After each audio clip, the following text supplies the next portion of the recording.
Hare Krishna, Hare Krishna, Krishna Krishna. ഇത് ശ്രീല പ്രഭുപാദിന്റെ ലീലാമൃതയിൽ വായിച്ചൊരു കാര്യമാണ്. അതിൽ വോളിയം 7 കാര്യമാണ്. ശ്രീല പ്രഭുപാദ് സാന്റാഫെ എന്ന് പറഞ്ഞൊരു പട്ടണത്തിലേക്ക് പോകുമായിരുന്നു. അവിടെ ഗോവിന്ദദാസിയുണ്ട്, പിന്നെ അവിടുത്തെ ടെമ്പിൾ പ്രസിഡന്റ് ഹരിനാം പ്രഭു ഉണ്ട്.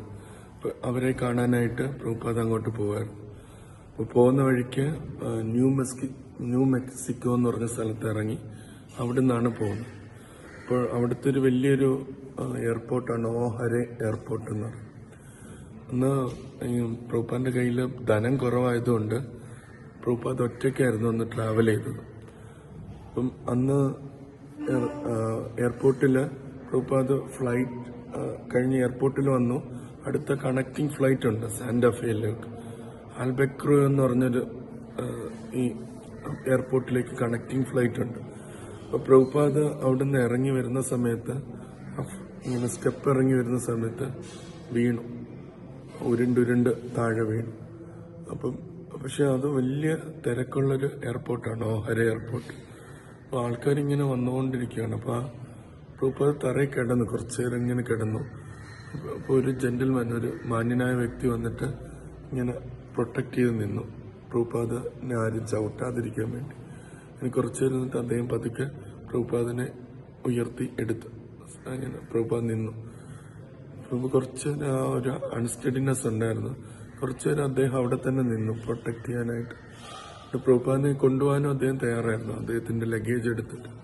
പ്രഭുപാദ് പറഞ്ഞു, വേണ്ട, ഇപ്പം എനിക്ക് ഓക്കെയാണ്, താങ്ക് യു എന്ന് പറഞ്ഞിട്ട് ഞാൻ തന്നെ പോയിക്കോളാം എന്ന് പറഞ്ഞു. പ്രഭുപാദ് പിന്നെ പോയി ഇതിൽ ഫ്ലൈറ്റിൽ കയറി സാന്റാഫേയിലേക്കുള്ള. അപ്പം കയറി ഇരുന്ന് കുറച്ചു നേരം അദ്ദേഹം കയ്യിലോട്ട് നോക്കിയപ്പം കയ്യിൽ നിന്ന് ബ്ലഡ് വരുന്നുണ്ട്. വീണതിൻ്റെതായിട്ടുള്ള മുറിവ് വച്ച് ബ്ലഡ് വരും. അപ്പം കുറച്ചു നേരം കഴിഞ്ഞപ്പോൾ അത് തന്നെ ഇതായി, സ്റ്റോപ്പായി.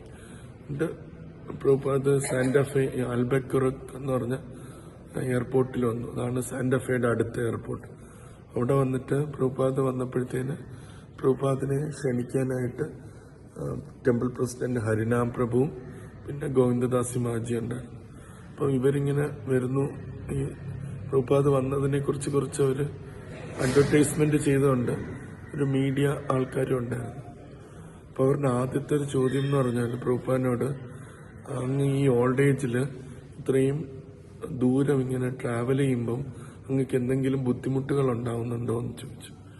അന്നേ പ്രഭുപാദ് ഇമ്മീഡിയറ്റ്ലി പറഞ്ഞു, എനിക്ക് ബുദ്ധിമുട്ടുകളൊന്നുമില്ല, നിങ്ങൾക്കാണ് ബുദ്ധിമുട്ടുകൾ എന്നിങ്ങനെ പ്രഭുപാദ് പറഞ്ഞു. അപ്പം സരസ്വതി മഹാരാജ് ആ ഒരു വാക്യത്തിനെ അദ്ദേഹം എക്സ്പ്ലെയിൻ ചെയ്ത് തരുന്നത്, അദ്ദേഹം പറയാണ്, പ്രഹ്ലാദ് മഹാരാജ് ഇതേപോലെയാണ് പ്രാർത്ഥിച്ചത്. പ്രഹ്ലാദ് മഹാരാജ് ഭഗവാനോട് പ്രാർത്ഥിച്ചത്, എനിക്ക് പേഴ്സണലി ഒരു ബുദ്ധിമുട്ടുകളൊന്നുമില്ല, എനിക്ക് അവിടത്തോടുള്ള പരിശുദ്ധ ഭക്തി കാരണം എനിക്ക് തിരിച്ച് ഭഗവാന്റെ അടുത്ത് എത്താൻ പറ്റും. പക്ഷെ മറ്റുള്ളവര് ഭക്തി ഇല്ലാതെ ഈ ലോകത്തിൽ അലഞ്ഞു തിരിയുന്നത് കാണുമ്പം അവരെ ഓർത്താണ് എൻ്റെ ബുദ്ധിമുട്ടുകൾ എന്ന് പ്രഹ്ലാദ് മഹാരാജ് പറഞ്ഞിരുന്നു. അപ്പം സത്സ്വരൂപ മഹാരാജ് പറയുന്നത് പ്രഭുപാദിന്റെ മൂഡും അതാണ്.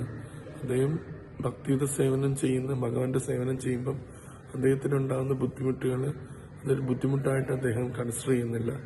മറ്റുള്ളവര് ഭൗതിക ലോകത്തിലേക്ക് താന്താന്ന് പോകാതിരിക്കാൻ വേണ്ടി അത് ബുദ്ധിമുട്ടായിട്ട് കരുതി അദ്ദേഹം പ്രീച്ച് ചെയ്യുന്നു എന്നുള്ളത് സരസ്വതി മഹാരാജ് പറഞ്ഞു.